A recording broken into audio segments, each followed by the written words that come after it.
Au nom du Père et du Fils et du Saint-Esprit. Amen. Chers frères et sœurs, nous sommes au lundi après la Pentecôte et nous célébrons la mémoire de la bienheureuse Vierge Marie, mère de l'Église. C'est une mémoire liturgique obligatoire que le pape François a instituée pour toute l'Église, afin que nous honorions Marie comme mère de tous les fidèles et de tous les pasteurs. Nous entrons dans le temps ordinaire et nous commençons ce chemin sous sa protection, elle qui sait toujours nous montrer le chemin vers son Fils. La Vierge Marie, mère de Jésus-Christ, est aussi mère de l'Église, et donc mère de tous les fidèles, de tous les pasteurs. Cette vérité a été solennellement proclamée par le pape Paul VI, le 21 novembre 1964, à la clôture de la 3e session du Concile Vatican II. Et c'est le pape François qui, en 2018, a voulu que cette mémoire devienne obligatoire pour toute l'Église universelle, afin que nous puissions tous célébrer la Vierge Marie, notre mère, mère de l'Église. Que cette célébration tombe aujourd'hui, le lundi après la Pentecôte, c'est une belle grâce.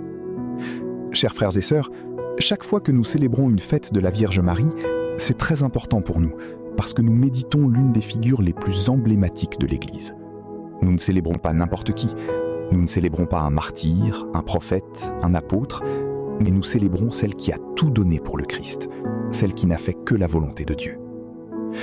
Chers frères et sœurs, nous commençons le temps ordinaire, et l'Église veut que nous marchions sous la protection de la Vierge Marie, que nous méditions sa vie, et que nous cheminions toujours sur le chemin qui est le Christ, marchant avec lui vers la patrie céleste. Que dire de la Vierge Marie ? Ce qui est au cœur de sa vie, ce n'est pas seulement son humilité, ce n'est pas seulement comment elle gardait la parole de Dieu et la méditait dans son cœur, mais surtout comment elle se comportait avec les disciples, comment elle était une mère pour tous. Que ne fait pas une mère pour ses enfants ?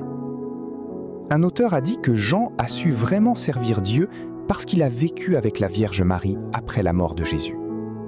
Jean avait eu le courage d'être toujours avec Jésus, au pied de la croix, et il a reçu cet héritage précieux, sa mère.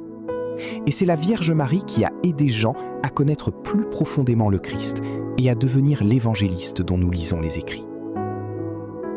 Chers frères et sœurs, il y a parmi nous des chrétiens, des catholiques en particulier, qui se laissent facilement décourager de prier la Vierge Marie, de réciter le chapelet, de demander son intercession, parce que des amis ou des proches leur disent des choses sur elle.